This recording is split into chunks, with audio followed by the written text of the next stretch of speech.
ஒத்தைக்கணும். நான் எவனும் தொட முடியாது. 1 2 3 4. தேவன் அதை அங்கீகரிக்கிறது நம்ம எதிர்ப்பதற்கு ஒண்ணுமே இல்லை. அதை ஆண்டவர் அக்செப்ட் பண்ணும்போது நாம என்ன சொல்ல முடியும்? இவனெல்லாம் ஒத்தைக்கணுமா வேணாம்? ஒத்தைக்கணுமா வேணாம்? ஒத்தைக்கணுமா வேணாம்? இன்னைக்கு நாம பார்க்க போகிறது எப்படின்னு கேட்டீங்கன்னா, ஒரு பாஸ்டர் ஒரு கண்டென்ட்டை கொடுத்து வச்சிருக்கிறாரு. நாம நம்மளுடைய பணியை எக்ஸ்ட்ராவா அதை இது பண்ணி பெயர் சொல்லாம குறிப்பிட்டிருக்காரு. யாரு அப்படிங்கறத நம்ம சொல்ல போறோம். மும்மூர்த்திகள் யாரு, டவுசர் போட்டு போதனை பண்ணது யாரு அப்படிங்கிற 2 காட்சிகளை நம்ம பார்க்க போறோம். அந்த பாஸ்டர் என்ன சொல்றான்னு கேளுங்க. நிறைய பேர் இப்ப ட்ரவுசரை போட்டு ஆராதிக்கிறான். அவனால உதைக்கணும். அவனால அதாவது உதன்னு உதைக்கணும் அப்படின்னு சொல்றாரு. இந்த கால் செட்டை போட்டவன் எப்படின்னு கேட்டீங்கன்னா, மலேசியால இருக்காயா. மலேசியால டிக்கெட்டை போட்டு, கடனை வாங்கியாவது டிக்கெட்டை போட்டு நேரா போய் அங்கிருந்து ஆட்டோ பிடிச்சோ அல்லது வேன் பிடிச்சோ கார் பிடிச்சோ போனீங்கன்னா மலேசியால தான் அந்த பையன் இருக்கிறான். அவன் யாரு அப்படிங்கறது அந்த காட்சியை பாருங்க. பாத்தீங்களா, டவுசரை போட்டு இருப்பான். மண்டைய அதாவது கொத்த தெரியாதவன் இருக்கிறது போல கபாலம் அப்படிங்கிற மாதிரி கேவலமான மண்டையை வச்சுக்கிட்டு கோட்டு பாட்டில வச்சுக்கிட்டு என்னெல்லாமோ பல வித்தைகளை காட்டுவான். இந்த வித்தைக்கு சொந்தக்காரன் யாரு தெரியுங்களா? சொந்தக்காரன் அவனுடைய பாலவர் யாரு தெரியுமா? இவன் தான். இவனுடைய சிஷியன் தான் அவன். புரியுதுங்களா? மலேசியா சிஷியன். இவன் இங்க இருந்துகிட்டு எல்லா துருப்போதனையும் கொடுத்தோம். மலேசியா வரைக்கும் அங்க எஃபெக்ட் ஆயிருக்கு. இவன் தான் டவுசரை போட்டுக்கான். நாங்க கூட சொல்லியிருக்க மாட்டோம் உதன்னு. இவரு பயங்கரமான உதைக்கணும். அவனால வாயிலே உத விட்டுருக்கிறாரு. ஐயா, எதா இருந்தாலும் பேரை சொல்லிடணும். ஐயா, அவன் பேர் என்ன அப்படிங்கறது சொல்லிடணும். சரி, மும்மூர்த்தின்னா யாரு, நம்ம ஊரு மும்மூர்த்திகள் யாரு அப்படிங்கிறதையும் அவர் சொன்னதை நம்ம காட்சிப்படுத்துவோம். பாருங்க. இன்டர்வியூ. ஏன்னா 3 பேர் திருடன் கண்ண. அதுல ஒருத்தன் கேட்கிறான், அந்த மதர்ஸ் இல்ல அவன் ஸ்கர்ட் தான் போடுறான். நாம் ட்ரவுசர் போட்டு நம்ம ஆராதனை நடத்தலாமான்றான். அதுல இன்னொரு பரிசுத்தவான் சொல்றான், திருடன். அதை ஆண்டவர் அக்செப்ட் பண்ணும்போது நாம என்ன சொல்ல முடியும்? தேவன் அதை அங்கீகரிக்கும் பொழுது நம்ம எதிர்ப்பதற்கு ஒண்ணுமே இல்லை. If God இவனெல்லாம் உதைக்கணுமா வேணாமா? டார்கெட் நம்மள அட்டாக் பண்றாங்க தெரியுமா? இவனை ஃபாலோ பண்ணாத சொல்லுங்க. நம்ம எதிர்ப்பதற்கு ஒண்ணுமே இல்லை. If God நீ ட்ரவுசர் போட்டு வேலைக்கு போவியா இல்ல வேற எங்கேயாச்சும் ஆபீஸ் முக்கியமான பிரைம் மினிஸ்டர் பார்க்க? யார் தெரியுங்களா? ஐயா, எல்லாத்துக்கும் தெரியுற மாதிரி நாம சொல்லிடுவோம். ஓப்பனா அடிக்கிறதால நம்முடைய பாணி. மும்மூர்த்திகள் என்ன சொல்றாங்க? அந்த மும்மூர்த்திகள் வர இருக்கிறாங்க பாருங்க. பெருமுடாஸோட பிரீச்சிங் வரான்னு வச்சுக்கோம். உங்களால இந்த மும்மூர்த்திகளை அப்படியே வச்சு ட்ரோல் பண்ணியிருக்காரு. வெளிநாட்டுல வச்சு ட்ரோல் பண்ணியிருக்காரு. இந்த டவுசர் போட்டிருக்கோடையும் குறித்து தவன்னு துவச்சு வச்சிருக்காரு. நம்மளை விட உதைக்கணுமா வேணாமா? நல்லா உதைக்கணுமா வேணாமா? பயங்கரமா ட்ரோல் பண்ணியிருக்காரு அப்படின்னு சொல்லலாம். இதைத்தான் நாங்க சொல்றோம். நீங்க பெயர் இல்லாம சொல்றீங்க, நாங்க பெயரை போட்டு பச்சக்குன்னு சொல்றதுனால கிரிட்டிசைஸ் அப்படின்னு வருது. நீங்க சொன்னா ஊழியர், நாங்க சொன்னா கிரிட்டிசைஸ். இதுதான் காரியம். அது போக நீங்களே கண்டென்ட் கொடுக்க கூடாது, நீங்களே பேசக்கூடாது. அதுக்குன்னு நாங்க இருக்கிறோம், அதுக்குன்னு எங்களுடைய டீம் இருக்குது. புரிதுங்களா இல்லையா? அதாவது மக்களுக்கு நம்ம நல்லதுதான் சொல்றோம், நல்லதுதான் இது பண்றோம். ஆனா அவங்களுக்கு குறையாக தெரிகிறது. ஏதோ மிகப்பெரிய போதகர் அவர் அப்படி இருக்கிறாருன்னு நீங்க சொல்றீங்களே, நீங்க எப்படி இருக்கீங்க அப்படி இருக்கீங்க. என்னுடைய சொந்த வாழ்க்கையை குறித்தோ அவங்களுடைய சொந்த வாழ்க்கை குறித்தோ சொல்லல.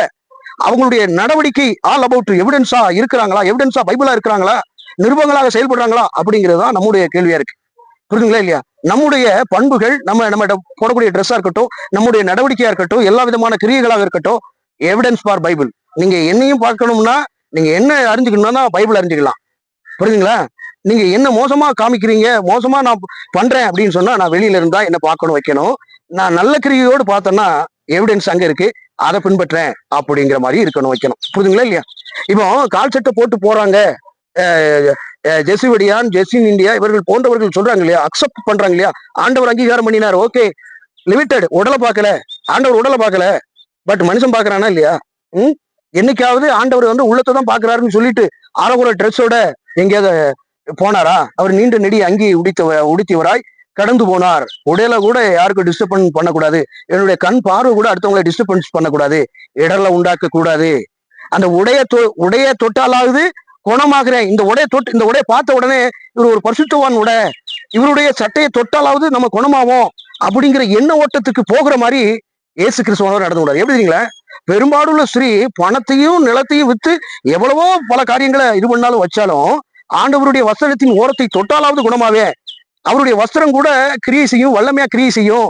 அவருடைய ட்ரெஸ்ல கூட பரிசுத்தமா இருக்கு, அவர்கிட்ட ட்ரெஸ்ல கூட வல்லமை இருக்கு அப்படிங்கறத அனலைஸ் பண்ணி ட்ரெஸ்ஸை தொட்டாங்க, குணமாயிட்டு. தொட்டா விடுதலை உண்டாயிடுச்சு. அவனை தொட்டான் கெட்டான் இருக்கு இல்லையா, தொட்ட உடனே கெடல, கேட்டுக்கு தப்பி எப்படி ரட்சிப்புக்குள்ள அடைஞ்சாங்க அப்படிங்கிற மாதிரி இருக்கு. சரி, அது போக அவர்களுடைய சீசர்கள்ல பேதுரு இருக்கார் இல்லையா, பேதுருடைய நிழலுக்கு சுகம் கிடைச்சது. அதற்கு பின்னாளில் வந்த ரட்சிப்படைந்த புறஜாதியில் வந்த அதாவது புறஜாதி அப்போஸ்தலனாகிய பவுலுடைய உருமாக்கட்டையும் அவருடைய துணியையும் மேல தூக்கி போடுறாங்க. தூக்கி போட்டா சுகம் கிடைக்குது. எப்படிங்க? அவ உடைய பாக்குறாரா? அவ ஏன் உடையில அந்த வல்லமை கொண்டு வச்சிருந்தாரு? உடைய போட்ட உடனே இதா இருந்தது. சோ உண்மை உள்ளவைகள் எவைகளோ, ஒழுக்கம் உள்ளவைகள் எவைகளோ, புண்ணியம் எதுவோ, புகழ் எதுவோ அதையே சிந்தித்து கொண்டிருங்கள். நான் அதாவது ஒழுக்கமா இருக்கிறேன் அப்படின்னு சொன்னா அந்த எவிடன்ஸ் எங்க இருக்கு அப்படின்னா பைபிள்ல இருக்கு. நான் நிருபமா செயல்படுறேன் அப்படின்னு சொன்னா அந்த நிருபம், இயேசுவின் நிருபம் எங்க இருக்கு? எவிடன்ஸா பைபிள்ல இருக்கு. புரியுதுங்களா? புறஜாதியர் கூட இந்த மாதிரியான கேவலமான ஒரு விஷயத்த எங்கேயுமே செய்ய மாட்டாங்க. எந்த ஒரு மேல் பதவியில இருக்கும் பொழுது ஆனஸ்டான பதவியை போடுவாங்க, வைப்பாங்க. பெரும் பெரும் பதவியில இருக்கக்கூடிய, அதாவது திருவாளர் விஜய் அவர்கள் எப்படி ட்ரெஸ் பண்ணியிருக்காருன்னு பாருங்க. அவர் பெரிய சினிமா நடிகர். புரியுங்களா? அந்த போட்டோ பாக்குறீங்க. சினிமா நடிகர் பல விதமான கெட்டப்ல வந்தாலும் முதல்வராக வந்த உடனே பலர் மதிக்க கோட்டு, கருப்பு கலர் கோட்டு, உள்ள ஒயிட் ஷர்ட் பேண்ட் நீட்டா போட்டு டீசெண்டா, எந்த அளவுக்கு அந்த அதனுடைய முதலமைச்சர் பதவிக்கு ஏற்ப அவருடைய உடையும் இருந்தது. சரிங்களா? அதுக்கு அடுத்ததாக பல அரசியல்வாதிகள் தங்களுடைய உடைகளை ஒயிட் ஷர்ட் ஒயிட், இதுதான் இந்த போட்டோவை பாக்குறீங்க, ஒயிட் ஷர்ட் ஒயிட் வேஷ்டி. எதுக்கு? வெள்ள மனசு உள்ளவனானே, அதாவது சமாதானத்துக்கு ஏதுவான ஒரு காரியத்துல மக்களின் பார்வையினால நான் வெள்ளையா இருக்கிறேன், சமாதானத்துக்கு அடையாளம் வெள்ளை சட்டை. சரிங்களா? இந்த மாதிரியான பாரம்பரிய புறஜாதியினரே பண்றாங்க, வைக்கிறாங்க. ஆனால் இது போன்ற இடையிலே வந்தவர்கள் தடியெடுத்தவளெல்லாம் தண்டல்காரன் என்பது போல பலர் வருகிறதுனால நியூ ட்ரெண்டுக்கு ஏற்ப டவுசரை போடுவதும், ஏசு மாறல, சரிங்களா? ஏசு மாறல, பைபிள் மாறல, பவுலும் மாறல, யாரும் மாறல. ஆனா இவங்க மாத்திக்கிட்டு ஆண்டவர் அங்கீகாரம் பண்ணினார். எப்படி அங்கீகாரம் பண்ணினாரு? அதாவது பெண்களுக்கே நவநாகரிக பெண்கள், கிரேக்க பெண்கள் மற்றும் யூத பெரிய பெரிய பணக்கார பெண்கள் எல்லாம் ஆடை ஆபரணங்களோடு இருக்கும் பொழுது, அதாவது 2 பேதுரு 1 பேதுருகள்ல சொல்லுகிற போது பெண்களை குறித்து நீ ட்ரெஸ்ஸை அணியிறது ரொம்ப சாலிடா அணியணும், கரெக்டா அணியணும் அப்படின்னு சொல்லியிருக்க. ஆண்மகனாய் இருக்கக்கூடிய ஒரு போதகன் விசுவாசிகளுக்கு எப்படி இருக்கணும்?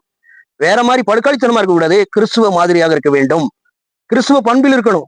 புறஜாதியருடைய ட்ரெஸ்ஸை பாக்குறீங்களா? அதுல போடுறேன் பாருங்க, போட்டோவாக அத்தனை போட்டோக்களையும் நீங்க பாக்குறீங்க. எதுலயாவது குறைபாடு இருக்கா? ஏதாவது பிள்ளையா இருக்கா? இருக்க மாட்டாங்க. அவங்களுக்கே தெரியும். சுயநீதியிலேயே, சுய பண்பிலேயே இப்படிப்பட்ட காரியங்கள் ஊடாக இருக்கும் பொழுது அனைத்து சத்தியத்தையும் அறிந்து அவர்கள் ஆண்டவர் அங்கீகாரம் பண்ணிடுறார். எங்க அங்கீகாரம் பண்ணாரு? எங்கே அங்கீகாரம் பண்ணதுக்குண்டான ஆதாரம் இருக்கிறது? இதை தாயா சொல்றோம். இதை சொன்னா கிரிட்டிசைஸ் பண்ணிட்டாங்கோ, அதை பண்ணிட்டாங்கோ, இதை பண்ணிட்டாங்கோ அப்படிங்கிற மாதிரி பலர் சொல்லி வர்றாங்க. இது எல்ல வேணும் படிப்பனை, கிறிஸ்துவ படிப்பனையாக இருக்குமா அப்படின்னு கேட்டா கிறிஸ்துவ படிப்பனை கிடையாது.